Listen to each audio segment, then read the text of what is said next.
नमस्कार, मैं आर के सक्सेना, मास्टरमाइंड कोचिंग रीवा, मध्य प्रदेश।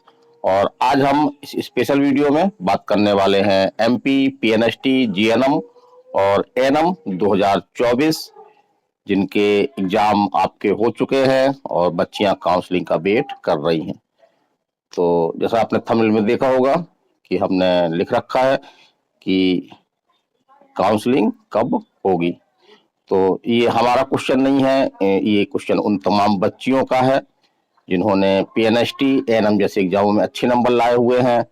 और आज हमको कुछ इस तरह के मैसेज मिले हैं, इसी विषय पर मैं वीडियो बनाने के लिए एक प्रकार से बाध्य हो गया हूँ कि अब तो जो टॉपर बच्चियां हैं, जी हाँ, पीएनएसटी 2024 की टॉपर बच्चियां हैं जिन्होंने 10th रैंक तक अपनी लाई हुई है, तो ऐसी बच्चियां भी हमसे ये क्वेश्चन पूछ रही हैं कि सर, एमपी में काउंसलिंग कब होगी। कुछ बच्चियां तो बड़ी निराशा भाव से भी ये पूछ रही हैं, घबराई हुई हैं कि सर काउंसलिंग होगी या नहीं होगी।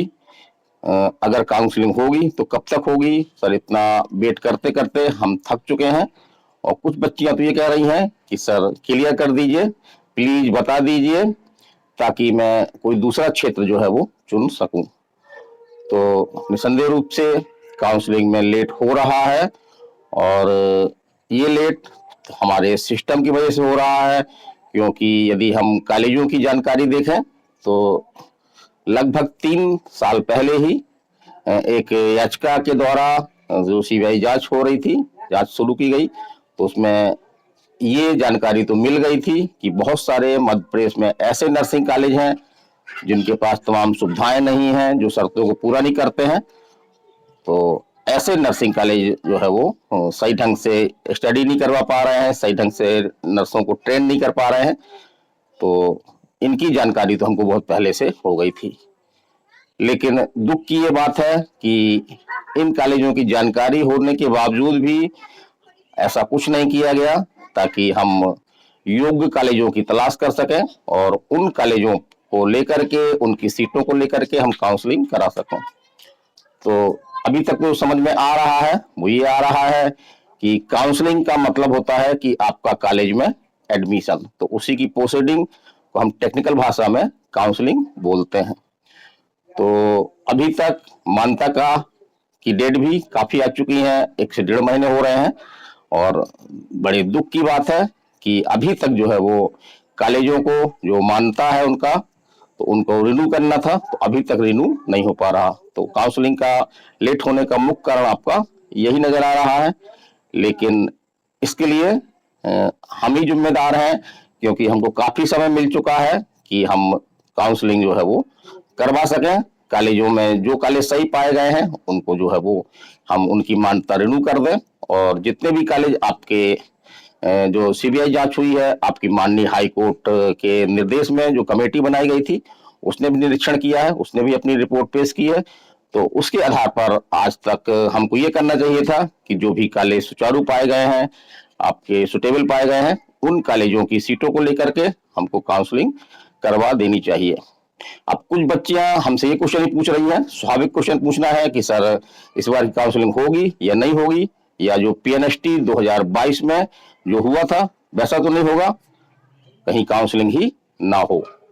तो जी हाँ, पीएनएसटी 2022 में एग्जाम भी हुआ था आपका, लेकिन उसका आज तक जो है वो रिजल्ट नहीं आया है। और रिजल्ट ना आने के कारण है कि जो आपकी इंडियन नर्सिंग काउंसिल की जो गाइडलाइन थी, उस गाइडलाइन को हम पालन नहीं कर पा रहे थे। तो ऐसी कुछ स्थितियां इस काउंसलिंग में बन रही हैं कि यदि हम जल्दी काउंसलिंग नहीं शुरू करवा पाते हैं तो गाइडलाइन वाला मामला इसमें भी आ सकता है। तो गाइडलाइन क्या है, तो गाइडलाइन हम सबको मालूम है, आपको भी मालूम होगी कि गाइडलाइन मुख्य रूप से ये है कि 30 आपके नवंबर तक काउंसलिंग की प्रक्रिया पूरी हो जानी चाहिए थी। कई स्टेटों ने इसको पूरा करवा लिया गया है, लेकिन बड़े दुख की बात है कि मध्य प्रदेश में अभी तक जो है वो कॉलेजों की मान्यता संबंधी जो क्वेश्चन आपका उठा हुआ है, जो मामला अटका हुआ है यहीं से, तो अभी तक मान्यता संबंधी मामला जो है क्लियर नहीं हो पा रहा है। तो यदि मान्यता का मामला क्लियर नहीं हो पा रहा है तो स्वाभाविक है कि आपकी काउंसलिंग जो है वो इसके कारण से लेट हो रही है।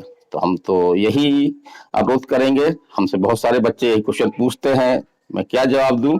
मुझे कुछ जवाब नहीं सूझता है, लेकिन वही आश्वासन देता रहता हूँ कि बेटा जल्द ही होगी, जल्द ही होगी। तो हम यही कहना चाहेंगे, साहब अब तो करा लो इन लोगों की काउंसलिंग, इन बच्चियां बहुत ज्यादा परेशान हो चुकी हैं।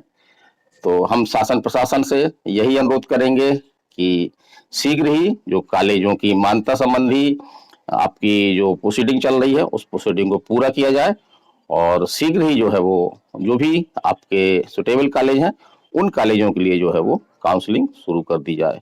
अन्यथा कहीं ऐसा ना हो कि कोई याचिका लगा करके और इसको जो गाइडलाइन है, एडमिशन गाइडलाइन है, उसके आधार पर जो है इसको चैलेंज कर दे, और एक प्रकार से ये जो आपकी काउंसलिंग की प्रक्रिया है वो आपकी जो है वो रुक जाए। तो आप सभी लोगों से यही अनुरोध है कि इसको अधिक से अधिक शेयर करें, ताकि उन तमाम अधिकारियों के पास, हाई कोर्ट के न्यायाधीशों के पास ये वीडियो पहुंचे और इस पर वो निष्पक्ष रूप से आपकी समस्याओं को लेकर के गंभीर जो है कार्रवाई करें और शीघ्र ही आपकी काउंसलिंग हो सके। तो बस यही कह सकता हूँ कि बेटा मान्यता की प्रक्रिया जैसे ही पूरी होगी तो आपकी काउंसलिंग भी शुरू हो जाएगी। लेकिन आप लोग भी के मन में ये उठता होगा कि आखिर मान्यता की प्रक्रिया पूरी कब होगी, क्योंकि प्रक्रिया तो चल रही है और लगभग आपके 2 दर्जन मामले आपके हाई कोर्ट में इससे संबंधित लंबित हैं। अन्य मामले भी हैं जो नर्सिंग को ही लेकर के हैं। तो इस दिशा में माननीय हाई कोर्ट से भी हमारा यही अनुरोध है कि शीघ्र से शीघ्र मामलों का निराकरण किया जाए, ताकि जो मान्यता संबंधी मामला है, जो कार्रवाई चल रही है, वो शीघ्र पूरी हो सके। और जो बच्चियां, तमाम बच्चियां, छोटी छोटी बच्चियां, बहुत बड़ी बच्चियां नहीं है, 18 19 20 साल की बच्चियां हैं, ये काफी परेशान है, इतनी इनको समझ भी नहीं है, ये समझ सकें तो इनकी समस्याओं का जो है वो निदान हो सके। तो आज के वीडियो में इतना ही। इस वीडियो को अधिक से अधिक शेयर करें। यदि आप हमसे जुड़े हुए नहीं हैं तो हमसे जुड़ें, क्योंकि आप लोगों के लिए एक प्रकार से एक आंदोलन की जरूरत है। एक सोशल मीडिया में ये बात पहुंचाने की जरूरत है, ताकि हर जिम्मेदार व्यक्ति जो इसके लिए दोषी है उस तक भी ये बात पहुंचे और वो भी काउंसलिंग की दिशा में कुछ प्रयास करे। तो आज के वीडियो में इतना ही। मैं R K. Saxena, mastermind coaching Rewa, Madhya Pradesh. नमस्कार, धन्यवाद।